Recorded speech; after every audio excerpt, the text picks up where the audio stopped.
Welcome everybody to the Spaces of Orthodoxy Live. I have been so excited to go live with these ladies, Fariba Diamond and Bari Mitzmann, and we are going to jump right in. The question, Fariba, I have been wanting to ask you, your entire account, which when I see the photos of you as a teenager wearing the head covering, and I always forget the name of it. Tell me again. What was it called? It's two different things. Rusari. It's hard to say it. So that was the head covering. And then there was another covering that covered your body. That was a separate That covering. one was, they call it tunic. Tunic is basically it looks like a coat, but it's not. It's thin, uniform that you wear it. It has to cover your knee. You have to wear pants under it. And you have to basically cover your neck and cover all your arm to like your wrist. Okay. Your hand and your face is only showing. Everything else has to be covered. Fascinating. And you told the story of how you were wearing, pants underneath that were the wrong color, and the authorities saw. For me, it wasn't the wrong color. It was colorful, right? Like a jean pants, or like burgundy shoes and blue shoes, like a light color blue. You were mainly you had to wear black, gray, brown.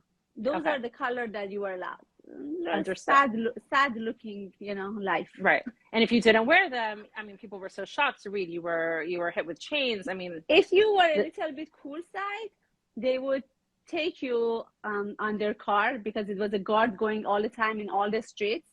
If you didn't behave the way you had to behave, putting a makeup on, any kind of a nail polish, anything that was like showing, like. Right. So like me right now, basically. Let me put my glasses on. I love Barry's full. No, you look fine. You can go to Iran like that. You're fine. حالت خوبه؟ The title of tonight's live, which I forgot to mention, is Personal Takes on Covering Hair. And this is the question I've been wanting to ask you, Fariba, and this is what we're going to start with, is you had to cover your hair based on deference to the Muslim tradition, based on the law, living in Iranian regime. And here you are today. You can see the pictures behind, the backdrop behind you of these beautiful wigs. Part, of the Jewish tradition is that Orthodox woman, Jewish woman, when they get married, cover their hair. Now, you're covering your hair with a beautiful wig. There are women who do not wear wigs, we must say, who cover their hair with beautiful scarves. There are women who cover their hair in all different ways. Hats, look at Bari. And is that a wig too? Yes, this is a wig. So we do it all differently. It's a sign of a married woman. I want to know from you, Fariba, what is the difference? What is that? How would you compare the experience of covering your body and your hair in an Iranian, country, and as an Orthodox Jewish woman? You cannot put both of them next to each other. When I was covering my hair, I could not wait to come to America to uncover my hair, to be able to wear the coloring that I wanted. Obviously, I didn't own a skirt.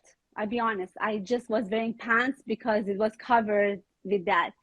I couldn't wait to come here very short sleeve, because I didn't know that I was very frum, but we didn't know the meaning of senua. We knew only modesty. That my grandmother taught us, like cover your legs, cover your chest.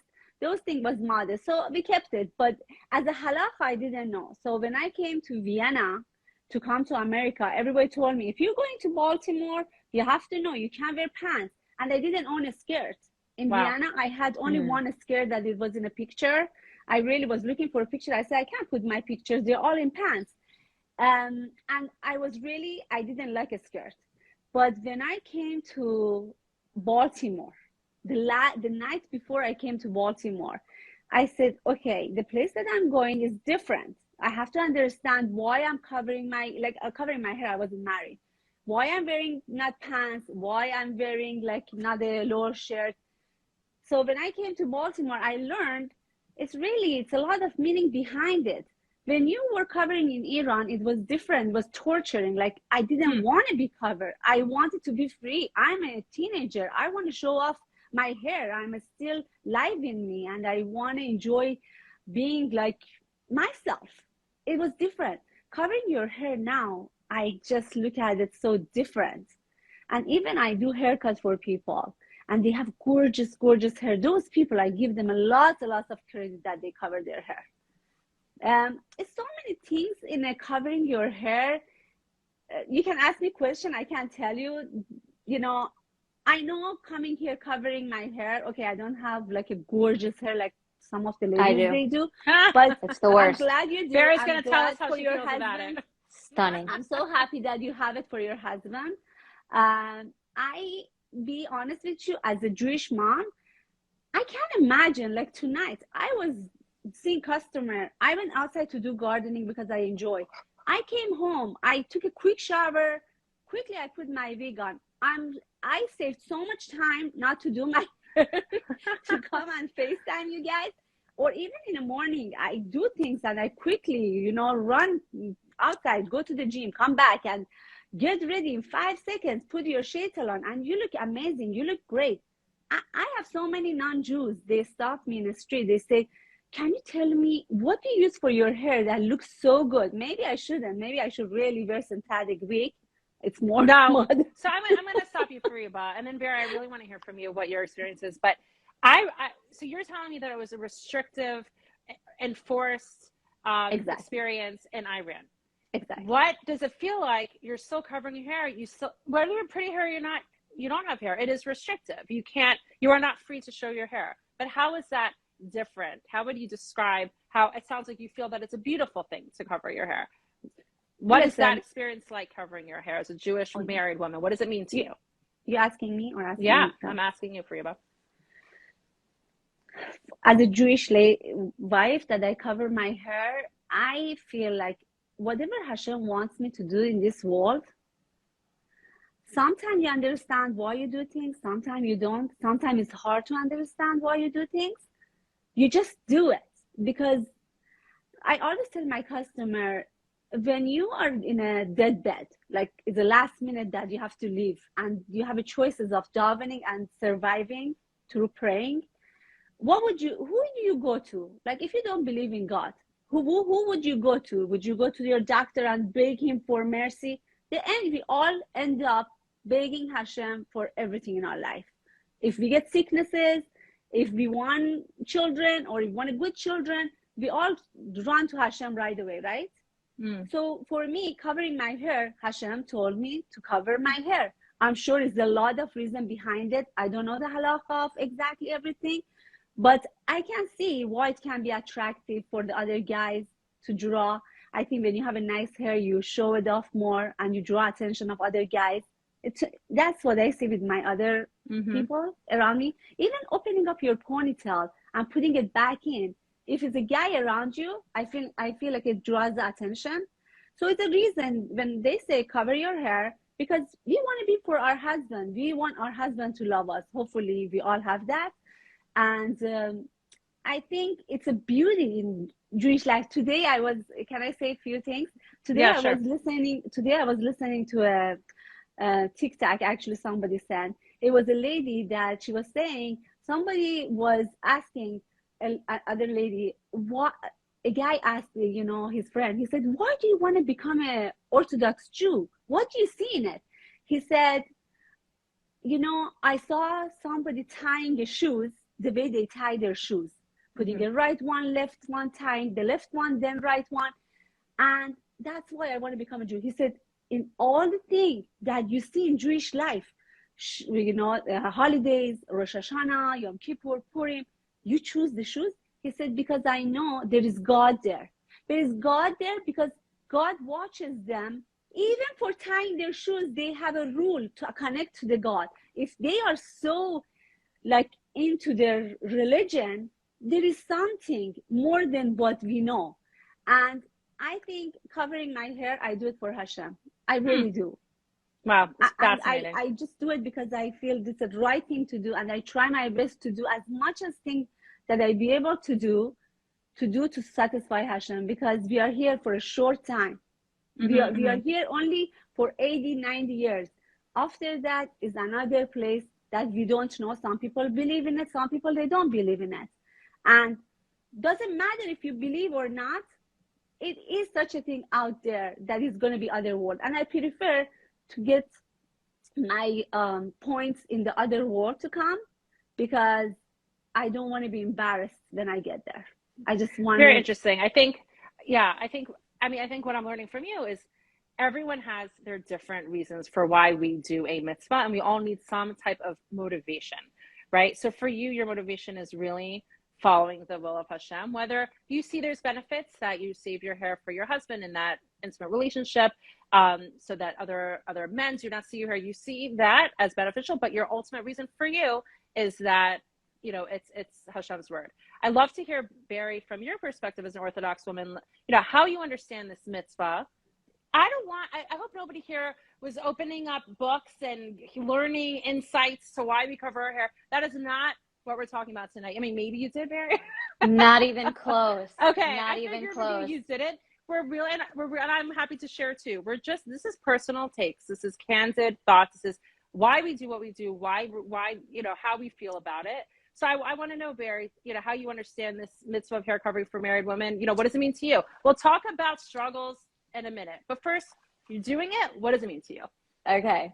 But let's just start off with the fact that I didn't grow up with hair covering as a thing.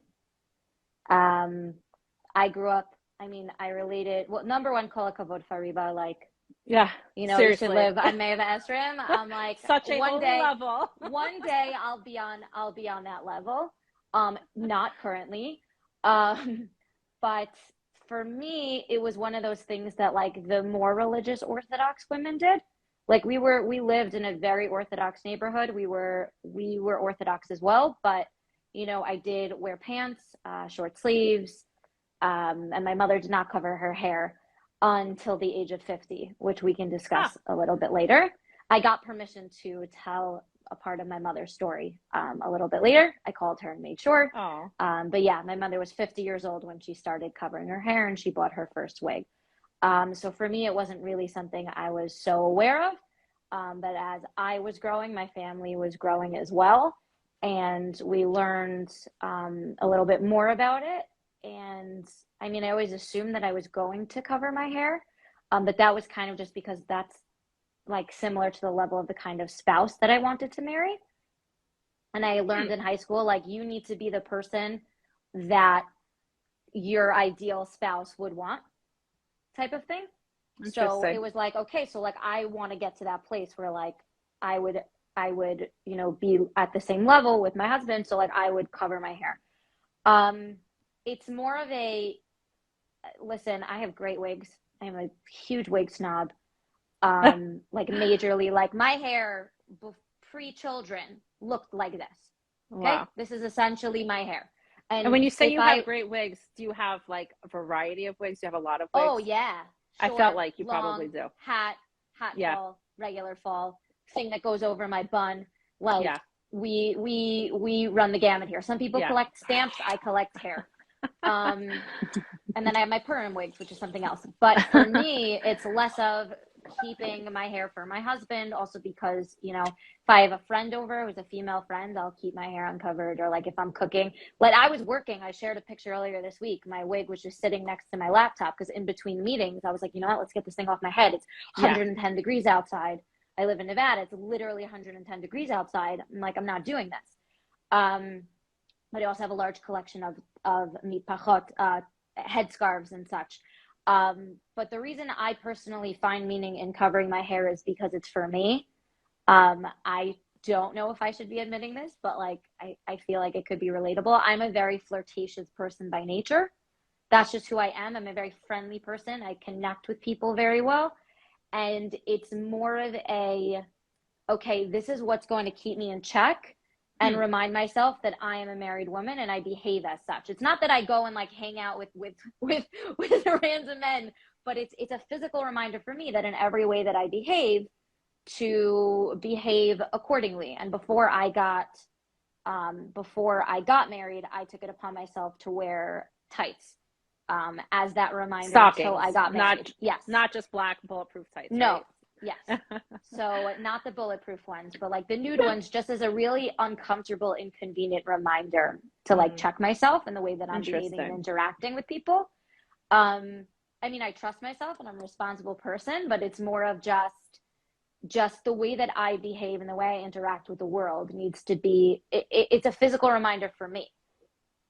And if it was for other people, then yeah, I probably would be wearing less quality wigs, but then I probably wouldn't be wearing them at all because, like I said, I'd become a tad bit of a snub. Yeah, but it's important that you mentioned quality. I mean, this doesn't mean that we do not need to look beautiful or attractive or stop caring about our appearances. There is something to be said about taking pride in your looks, and yes, cover your hair with a beautiful wig, you know. Or not only that, but one that actually fits. And fits and is comfortable and you're comfortable and this is how you present yourself to the world. I just want to say, Bari, I love what you're saying. To me, just brings this to a whole nother level. I mean, you're saying Fariba is like, oh, holy lady. I'm like, wow, Bari, that's incredible. Seriously. I'll tell you why. This reminds me very much of why a man wears a kippah, to remind himself and to check himself that Hashem is above me, and hopefully someone isn't going to go into a place of ill repute with a yarmulke on. Not to say that's going to prevent him, but this is what it's about. Hashem is always above us, and it's a reminder. And I just love this idea of, yes, there's a very different feeling when you're walking into a social setting. And if you could imagine, your hair in a ponytail and like you feel like a young girl, you are not. This is a symbol of restraint. There's something very beautiful, I find, it's restraint and self-control. And I think this is just, it's a very personal reminder that why it's so beautiful is you've taken it upon yourself to have a personal, meaningful connection to this mitzvah that is meaningful to you and it means something to you. It may not mean the same way to each of us. And that, I think, is the goal. I think that's really the goal. Fariba, I'm curious what your thoughts are about what Bari said. No, it's great. I mean, everybody has a... No, I'm just thinking, you said I'm a holy. I'm trying to think. Before living in this house, I was living in a more yeshiva place. And can you hear me? Yeah, you were just breaking for a second, but I think we're okay. Good. So one of my customers told me, Fariba, can you promise me when you move to the other neighborhood, you are going to wear socks still? I was like, I didn't know what to answer her. I said, why do you say that? She said, because if you go to the other neighborhood, you're not going to wear socks anymore. I was wearing socks then. When I came to this neighborhood, I don't see any guys. I don't see any reason in my basement because I do haircuts and the hair goes to my foot every night. I had to sit down and tweeze it out. I'm serious, because of my socks. And I cannot wear tennis shoes because the hair goes into the shoe. Interesting. That's why you wear your cute slides, Fariba. You just like wash them off. Waterproof shoes to wash off the hair. It looks like she's breaking up. Sorry. Bari, the hair goes to the the hair goes to the. So I blow dry my foot and that's it. So I don't wear socks in the house. Do I leave the house? I wear socks. I try to wear long skirts. So I'm not so holy. It's a lot of people, they come and think. These are all externals. We're not going to put too much weight. Okay, fine. You've explained. Right, okay. Fariba, let's talk about wigs as a form of hair covering. Okay, I, first of all, respect all different types of hair coverings. I will tell you, like, straight out, if I could, I would be living on a moshav, wearing sandals, Israeli neot, and long flowy skirts with a big head covering and a big scarf, and like live in like a farm in Israel. Like, did you see that video? Did you see that video that Malka Chana and Chanala just put out? No, they switched their hair coverings. I love it. So Malka Chana has a huge like bobo under her scarf and has those huge. It's literally till here. I've taken classes with her. Like I've seen, they're huge. Oh wait, and Chanala has this big curly wig. Malka Chana, okay, she's the Bohemian Balabusta. Either way, okay. So they swapped hair coverings. That's awesome. So Chanala has this big curly wig, and you rarely see Malka Chana Amishai in anything other than a huge headscarf. So they switched. And to see them both in the different light, it's just connecting through different, like, it's just externals. And they were just connecting. And I was just like, this is the coolest thing ever. That is so cool. I'm going to check that out. Tell us her page again, Chanala, right? Is that it's on Flannels and it's on Bohemian Balabusta. Okay, we're going to check that out after this. So I would really want to hear from both of you, but we're going to start with Fariba because, you know, your job is to help people find beautiful wigs and find, you know, I've been to you, I have bought wigs from you, and which ones suit you, and that's what you do. You know, how do you understand this idea? And this is a common question that people get about, you know, the Orthodox lifestyle of women covering their hair with a wig. How do you understand that? You know, clearly it's acceptable according to Jewish law. Is it in the spirit of the law? How do you understand this as a way of hair covering, to just put a wig on top of your existing hair that may look better than your real hair? That one is a very, I always question myself. So that's one you have to ask your Rav. It's like, this is something that I'm still not sure about this. But to go back, I remember beginning of my marriage, I'm Sephardi. My husband, he said, I prefer if you cover your hair with like a scarf instead of wearing a wig. I said, okay, I will do what is the right thing to do. So I went to a few weddings and I felt very, very left out. I was like, when I went home, I said, do I want to really look like different than everybody else in a community in front of my husband? Like, okay, it's very nice, I'm doing the mitzvah, but how about if my husband looks at, by mistake, he looks at someone else, and of course, hair is much nicer than a scarf. I said, I'm sorry. If I go to a Israel, if I go to a place that everybody covers their hair with a snoon, I'd be happy to do it. But I did it for 6 months, and a scarf or anything. I said, or hat. I said, I'm sorry. If I'm living in Cleveland, if I'm living in America, I'm not doing it. If 60, 70%, right now is my job, I never would do it. Never say never, but I wouldn't do it. But I think if the halacha tells you to do it, you are okay to do it, I'm going to do it. If they tell me not to do it, then I have to close my shop and do a different job. No, I'm joking. Right. But no, if the halacha is to do it, I don't still understand it deeply, but I will do it. Yeah. I mean, I'm going to be also brutally honest.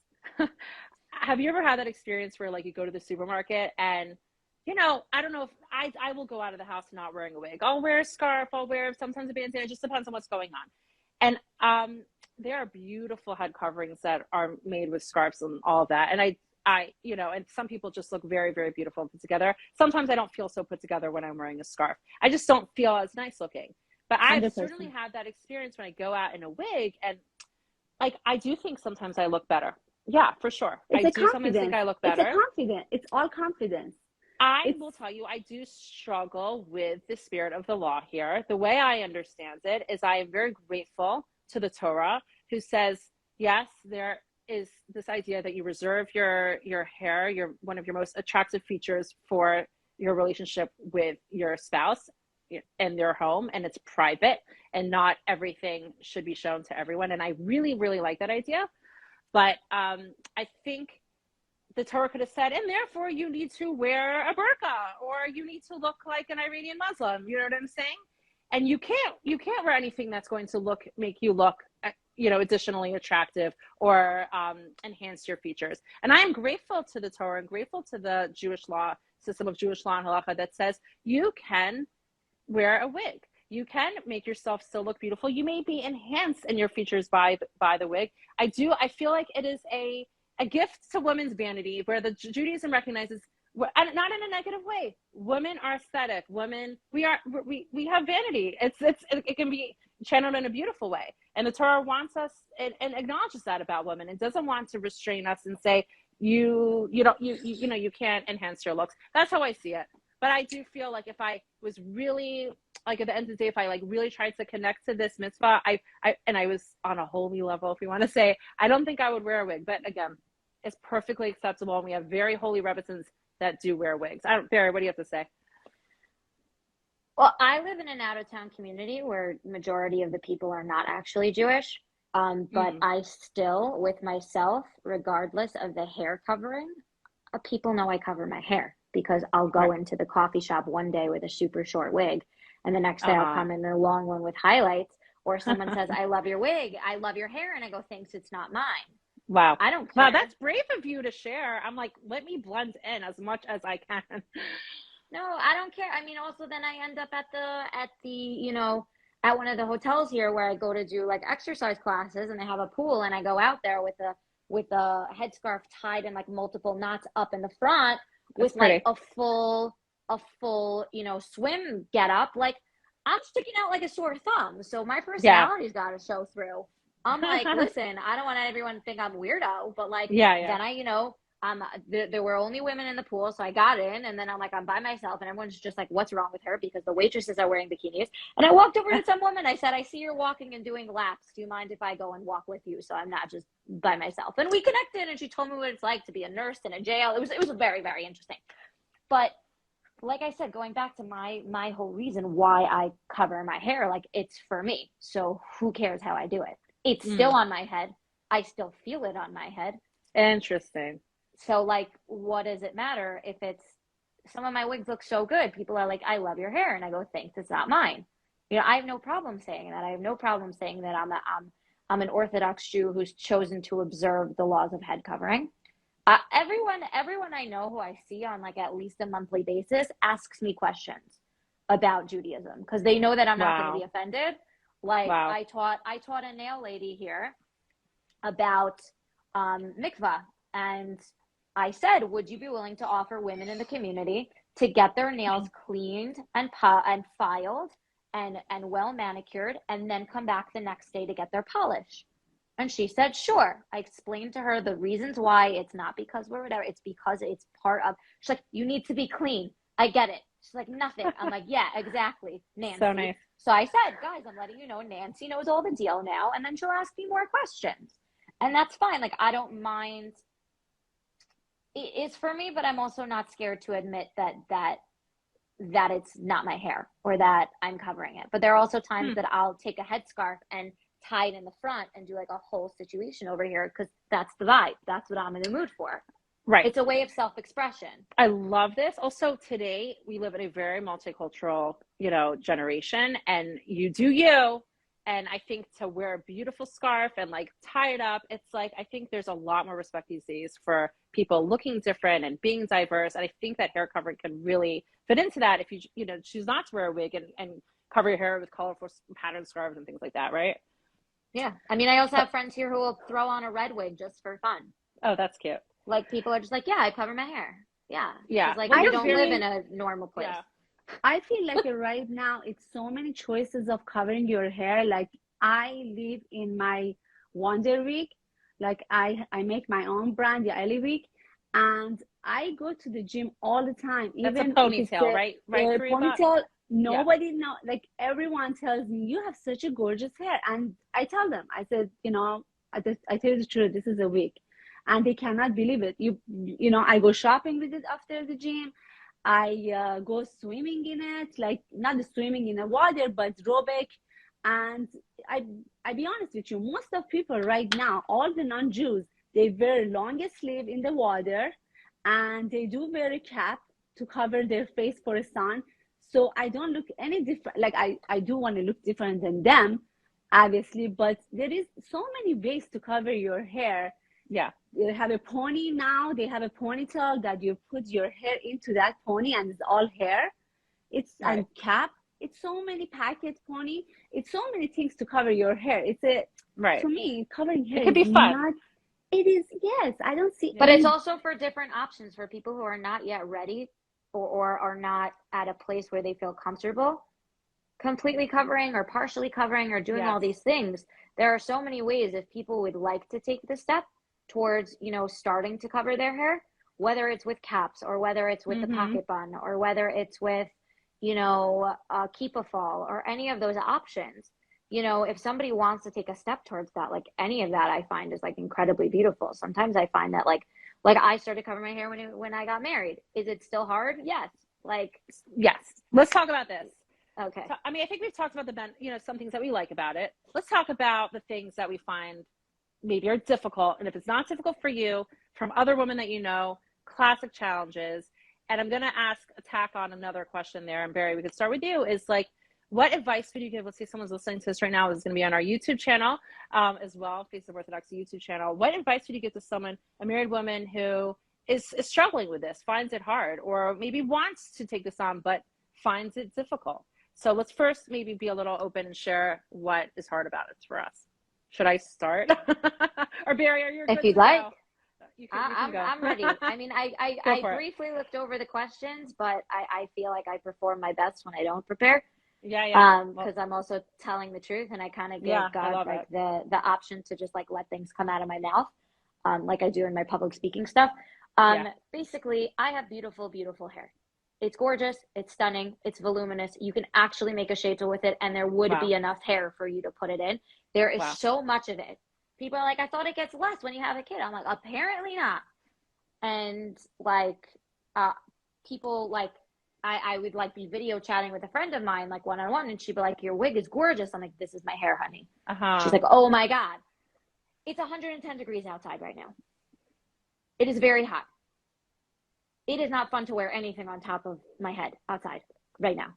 And there are times where like, I don't get outside at all because it's so hot. Because also if I have something on my head, it's going to be boiling, you know? And it's like, I take care of my hair. It's important for me to feel beautiful. I don't just like rely on hair pieces, but like, I'd love, like, I would love to just wear my hair out if I could. I mean, I'm aware of what I believe Hashem wants for me.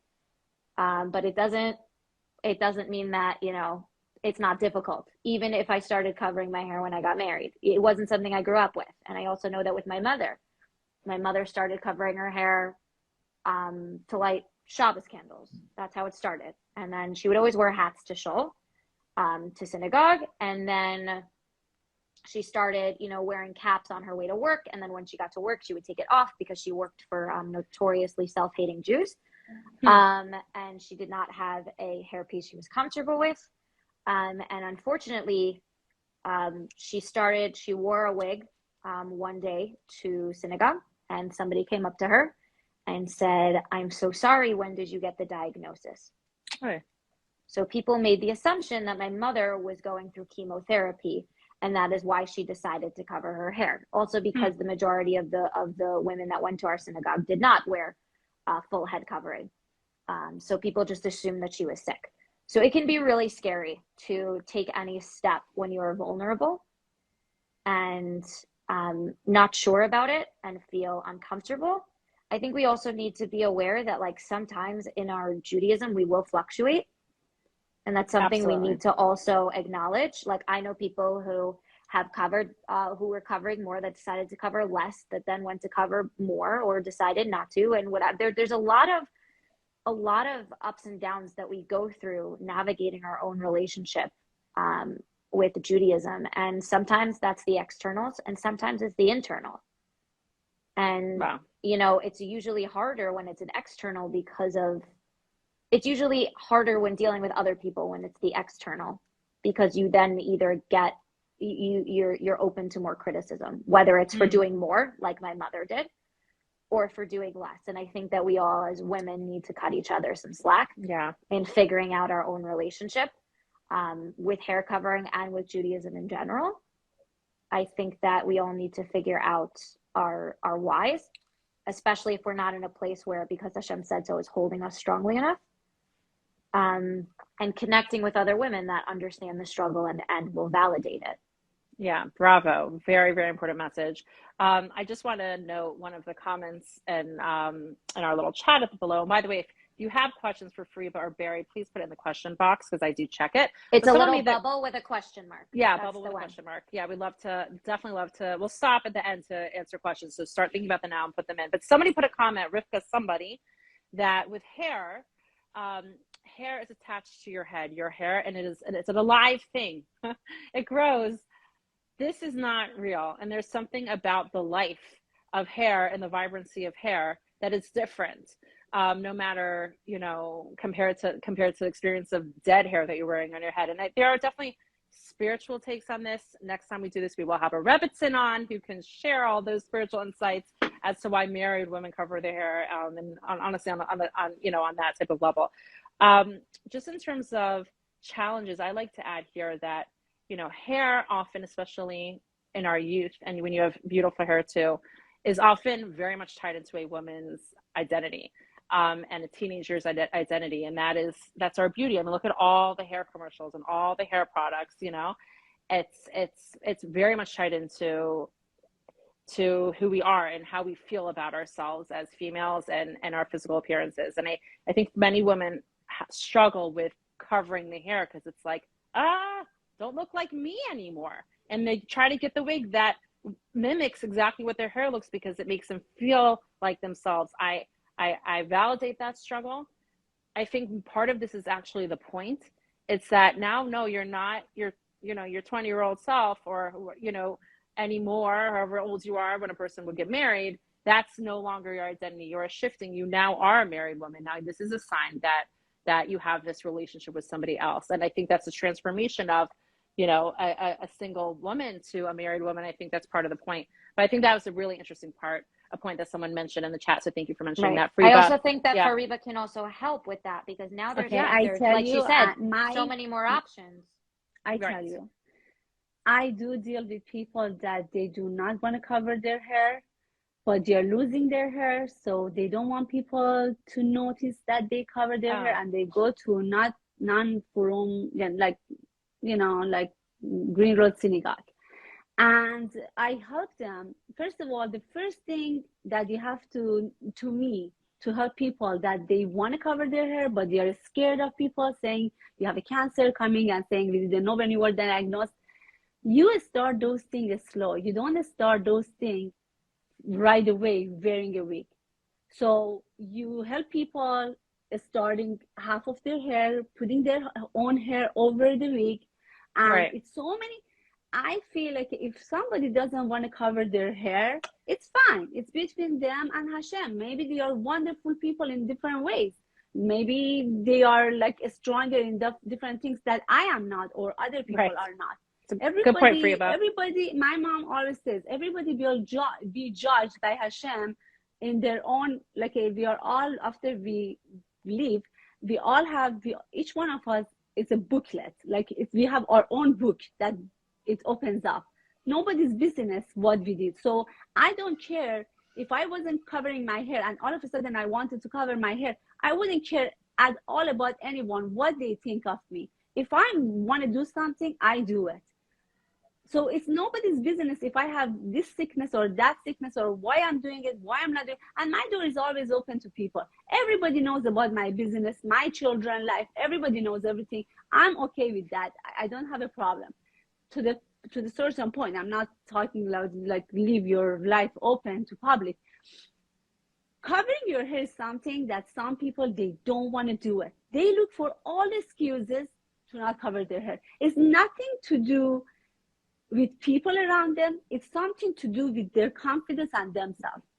And they have to find that. They have to find themselves like, I have to be okay. I want to cover my hair. It's between me and Hashem. I'm not talking about you, you know, you have a gorgeous hair. I understand. I don't have that. I have a nice hair, but I don't have a luscious hair. But it is a way, in a heat, is a way to cover your hair. I help my customer. First of all, my cap, when I make my own wig, I make sure the cap is as comfortable as possible. I wear my wig from morning until I go to sleep. I promise you, I could go to sleep with my wig without moving one time my shaitel around. I don't have any problem. Not that I don't have a headache or I have customer with a headache. I open up the cap for them. I make sure the cap is comfortable. That's the first thing. Cutting it, I cut it to according to their job. If their job is like a lot of paperwork is down, I make sure it's comfortable. You have to find a way of wearing your shaitel. All those Arabs, Goyim, non-Jews, they wear certain things. They don't complain they're wearing all those things around them in the heat and, you know, long. Why we are making a big deal? I'm not criticizing anyone. I'm just talking that because I know other people are listening to this. And it's important to me to tell people, just because I don't want to do something doesn't mean it's difficult for everyone. It's thinning the hair. I have customers, they have gorgeous hair. I do haircut all the time. I thin out their hair. I keep the length for their husband so the husband can enjoy. I do different things to make it more comfortable for them to be able to cover their hair. So to me, covering hair, it's not, thank God, it's not my desire. Like, yeah, you know, is there any aspect of it that's challenging to you? It's not mine. Maybe somebody else's, it's, you know, it's much harder. So I cannot talk for everyone. Right. But that's interesting. people out there, they are listening to us. I want to make sure they know covering the hair is not a big deal. It's really not a big deal. It's in you. If you want to do it, you'll be able to do it. Doesn't matter if you live in Florida, California. My daughter lives in California, you know, in Florida. It's just, again, that's well, I don't want anyone to get the wrong impression. Right. I must say that I do want to validate, because for some people it is hard, and they've done the right things and they're trying to work it out. I know a friend who had like chronic headache problems, and she tried very much, and it was hard. And, you know, okay, and I do think you ask your job. Yeah. You ask your job. Also, as I said before, like for some people, it is a huge thing. They love their hair, and it is hard for them to cover it. It's just hard, no matter, you know, and you could explain and you could inspire and you could fix a wig. And I think that's okay. Like Barry, you were saying before, like owning that there will be struggle. There may be religious struggle, and we may continue to do it, or we may have ups and downs. But you know what? This is one mitzvah out of 613, right? Yep. How many mitzvahs am I not doing behind doors that you don't know that I'm not doing? Exactly. You know what I mean? Right. It happens to be very external. Right. And I want to add, it's 100, like I said, it gets up to 115 here. No matter how thin my hair is, if there's something on my head, I'm going to be very hot. I understand. Just like if I'm wearing no matter how thin my shirt is, I wear 100% cotton, I wear breathable, I wear these things. I'm still purple in the face if I go out to get my nail. I want to say something. I felt very compelled. I have friends, and I don't judge them for it, and I love them, and it's great. And like, this is what works for them, who wear the buns out of their caps. And I was like, I really want to do that. That would be so nice. And you know what? What ended up happening is I got a pocket bun. Can you explain what that is? In it. Barry, explain what it is. So number one, code Barry will give you a discount on it, because I was like, I love this. I want people to have it if this works for them on their covering standards. So a pocket bun is essentially it's a hairpiece that's sewn into a circle that has a clip that goes at the base of your low bun, or your bun through that hole of the cap, and then you take it and you tighten it and then wrap the hair around to create a bun on top of the bun that you have, so that the hair that is out is completely covered. I call it, to my friends, I call it my Maris Ayin wig, which means it's the wig that looks like I'm not wearing one. But for me, otherwise, I would not be covering it, because I need something off my neck. And sometimes it looks more normal if I'm working out or if I'm going to run errands and I'm in sports gear to not wear, you know, the headscarf tied with the tails along the sides. I want nothing on my neck. And that's what works. And sometimes, you know, it can be really hard. And it could be hard for many people. I know for my mother, she did not grow up that way. And it was just like, I'm not one of those people who covers their hair. My mother grew up conservative. It wasn't like, but it's a big statement. It's a big statement to cover your hair. Also, I got a lot of flack when I started wearing skirts. I got a lot of flack when I started wearing skirts, or when I decided that, you know what, I'm going to be Shomer Nagia. I'm not going to touch boys. My guy friends are like, what are you going to do if I'm going to poke you? What are you going to do? What are you going to do? And I'm like, I'm not going to do anything. And then when they saw that I was serious about it, they backed off. And they respected it. But that was because I was comfortable at the time. Otherwise, if I didn't feel comfortable, I would just been like, yeah, you know, this is dumb. Never mind. But that's where I was holding. I want to tell you something. I have a very hard time. I have lots of things on in my room. Wax machine, 2 of them. I have curling iron always on. Straight. It gets very hot. And I have actually have an air conditioner, but I don't like, I have a certain temperature. It has to be exactly like 70, 72. If it's more, I can feel it right away. Okay. I cannot handle wearing a thick clothes. Winter time, I have to wear very thin clothes. Trust me, you have a problem with that. I have a problem with shirts. I want to wear low neck. I want to wear short sleeve. I want to wear short pants. This is my desire. We're getting the struggle. Everyone has it. Thank you, Thank you. I'm not doing sharing. it, but I have it in me. And I tell you, I came to America to be able to wear, especially my kids, they know white jean pants, shorts. That's my tank top. That's what I want to wear and walk around. Trust me, and I bought it and I have it in my house, but I'll never ever wear it. But I have to have it. I'm telling you, this too, I want to wear it. Everybody has different things. I'm not saying I'm I don't have a desire. My desire are up to the sky. That's why I came to America. One of the reasons I thought I don't have to keep those things. And guess this what? we didn't include in the story, apparently. It's hysterical. I love Thank you for sharing that here. Yes, of course, I have lots of desire. But guess what? You're driven by beliefs and values, and I think that's really beautiful. Seriously, people. But I want to be. I am. I want to be perfect. I'm not like yeshivish. I have a desire. I have a desire of listening to non-Jewish music, but I control myself. It's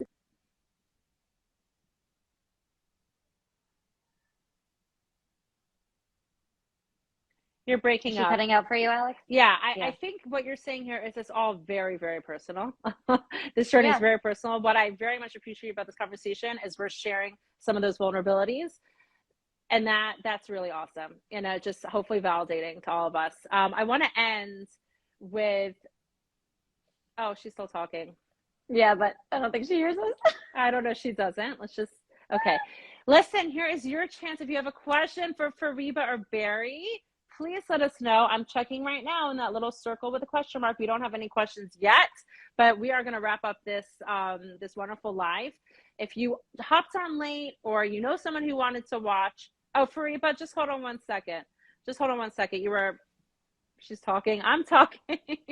Okay, Fariba, give us 1 second. I just want to wrap this up. If you hopped on late or you know that somebody wants to watch this, you didn't get to watch the whole thing, this will be uploaded in the next day or so onto the Faces of Orthodoxy YouTube channel, as well as all of our lives. So that is great. One more question, Fariba, is there something that you just wanted to wrap up? Because I know you were speaking and then you cut out. And then we'll close with our last question. I'm fine. You're good. Okay. Again, last chance for any of your questions. Okay. This is what I want to talk about.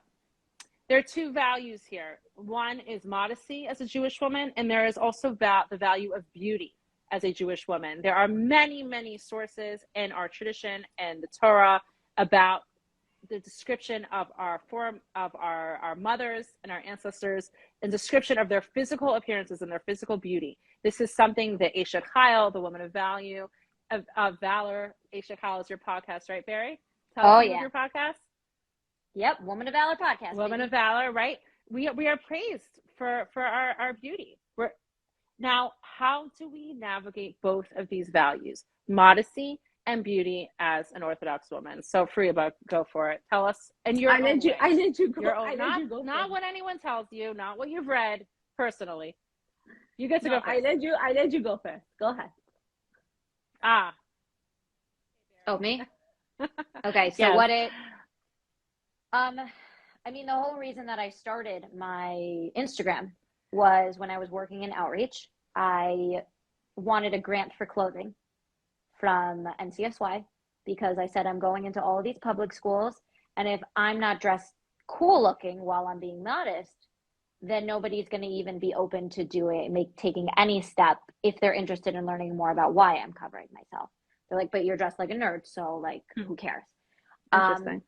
The mission when I feature modest fashion, and I'm no fashionista by any definition of the word. I'm not holding in what's good going on the runway or what's going on in fast fashion or anything. I'm actually more of I want to support our fellow Jewish women in their clothing production and things like that. But the whole point was to use understanding that it's a value for me to, cover my body in the way that I do. And it's also related to the way that I interact with other human beings, and the way I conduct myself and hold myself.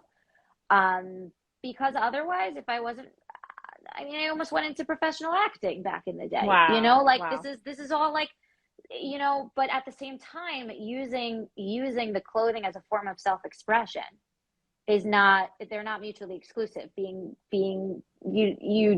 can still express your individuality. I came out of the spa one day. I was there, and like my friends and I first were like sitting in our bathrobes with our headscarves on because we were in the communal area. And then I got dressed and I'm about to leave, and a woman sees me and I'm walking out and she goes, "You look good." And I'm like, "Thanks." And I just walk out, and I'm in like a headscarf and right. and like a Lululemon top and some sort of skirt and sandals. She's like, "You look good." And I'm like, "I'm gonna own this." You know what? People compliment my style all the time, and they're not people that are observant or people that are Jewish, or even people in the community go like, "Hey, is there any chance I can like have my daughter come look through your closet and see if like there's anything we can buy off of you?" I have friends who come in and buy clothing out of my closet. Modesty, they're for sale? And I don't beauty get it. just yeah. I mean, I have so much. Oh, you're so lucky. That's what happens. So like I share. People in Henderson are really lucky, and they come and I have closet sales. People literally shop out of my closet. Oh, I don't think it's mutually exclusive. Like, to express yourself, and you can do it both at the same time. And that's kind of what I'm all about, feeling confident. Because otherwise, if I didn't feel confident, I would be avoiding going to that pool with the ladies in the bikinis serving the drinks I'm saying no thank you and drinking my water. You know? Yeah, I love but I your also confidence. need to feel like, okay, I look good enough. Like, we're good now. Let me do this. Yeah, you have to feel comfortable. So it's all, and owning your style and figuring it out. And if anyone needs help with that, like, if anyone wants to know where I shop, whatever, like, I share all the time. Love that. So definitely check out Barianna's Instagram, right? Barianna with 2 N's, correct? Yes. Because I love what you do is you share links, and you're wearing clothes from modest companies. And it is so important. We don't, you can go online, and look at modest websites, but to see a real person wearing this cute outfit or wearing this cute scarf or hat, and you're like, wow, she looks really nice. You serve as a role model to other women who want to dress modestly and look cute. You have your own unique style. And you said these are not mutually exclusive ideas, modesty and beauty. And with the other thing that you said that is so important is you can have your unique style and still capture that and still cover your body, right? You can find express ways your individuality. express yourself. Why not? That's right. Dude, it's nothing about conformity. This I got from Abby Radcliffe's Swipe Ups, and there's like hand embroidery like on the sides of it. I'm like, bro, I want to look like I'm a farm girl. Like, let's do it. So tomorrow I am going to like mimic their look because your look great. And I think it's all important for women to have role models in this journey of dressing modestly together. It's fabulous. So thank you, Bari, for really serving as that role model for so many of us who follow you on social media. And you just gave me an idea. Yeah, you gave me an idea of what I might want to do for a giveaway for you guys. Ooh, let's do that. I'll take a giveaway myself. Like, I'm happy to display some products as well. Okay. Fariba, have you been thinking about your response about, the 2 values of beauty and, Bari's mom is here saying that besides the aspect, so we must say this comment out loud, of covering my hair, I've never had a bad day. Once I started, I never looked back. Yes, there are certainly benefits. Totally external benefits. Mommy, I'm going gray a little bit, so it works. I started to go gray a bit, so I feel her. I'm not even 30 yet, and I'm going gray. Gosh. I'm eating them all after my son. Well, listen, all my son. Fariba, do you have women who come in and look for gray wigs? Because it's like I'm, 60 years old and I don't need to look like I'm 30. Is that I really give credit to women who wear gray wigs, gray shades. Do you have that a lot, Fariba, or a little? Do you have clients like that? I hope she can hear us. I only had one case. Yeah. I only had one case. That's it. I had only one case. That's it. And that was very holy lady. And that was it. Yeah. Not really. No, everyone wants not to do so good. much. Everyone dies. Everyone wants to look good. But you could look so cute. Nothing. Like a peppery, like cute short shades. I think you could totally pull it off. That'll be me. That'll be me. Right, you're in a decade or two. I'm gonna get like either like I'm turning 30. I'm a decade older than you plus, and I am not wearing a gray wig yet. So can you please? Already, it's gonna be so fun. I'm pumped. I'll tell you the problem when you start getting gray is, like a lot of us wear these cute headband falls, and they're like, shoot, I have to dye my hair so I could wear the headband fall. Okay, exactly. I don't know if men are listening to this. This is like the secrets behind hair covering. Fariba. I actually, once I had a lady, she came, she was doing some work for us. She said, can I ask you something? how come all Jewish ladies, not only themselves, they look put together, how they dress, and even their kids, they look, I couldn't believe when she said that. I said, wow, people will really pay attention to us. Interesting. People out there, they really pay attention how we dress. If, you know, and I think as a Jewish ladies, we all dress very well. Yeah. I never seen people, they come to my house with not a good clothing. Most of the time, everyone dress very, very, very well. It doesn't have to be expensive. I just want to say that, right? No. Doesn't have to be expensive. I know you're great at that, Barry. Showing this is on BOGO clothes right now. This is buy one get one free now, homie. Yeah, it's very important. Like, it's great. I think we buy more than what we need. The truth. I think. Say that again. I just paused. What was it? For sure. I think we buy much more than what we need. I think we change, you know, every year what we wear. Right. But Rabbanit Yemima Mizrahi says we don't buy because we don't have. Exactly. Okay. She says that. She goes, we don't buy because we don't have. We buy because we feel good. We feel good to buy things. It's not because we need. Okay, so part 2, shopping in the Orthodox Jewish world. Okay, a whole other conversation, right? Well, I just want to thank you both. We went on a little extra 15 minutes, but this conversation was so great. And just thank you both for sharing, you know, your true personal takes on this mitzvah, giving us inspiration, giving us a little glimpse into your life and your personal worlds and your own relationship with this mitzvah and with God in general and Judaism. I personally am inspired by both of you. And thank you for your time. And Fariba, thank you for setting the record as the most liked feature on Faces of Orthodoxy. You've got a huge following of fans. People are like, I want to meet her. I want to meet her. Fariba, come to Cleveland. You can meet me. We can meet Fariba. We can have coffee together. Thank you. You're awesome. Basement. Thank you. Thank you. Thank you, Barry, for your time as well. Thanks for being an ambassador for Faces of Orthodoxy. And it's really a privilege to be connected and work together on this awesome project. Thanks.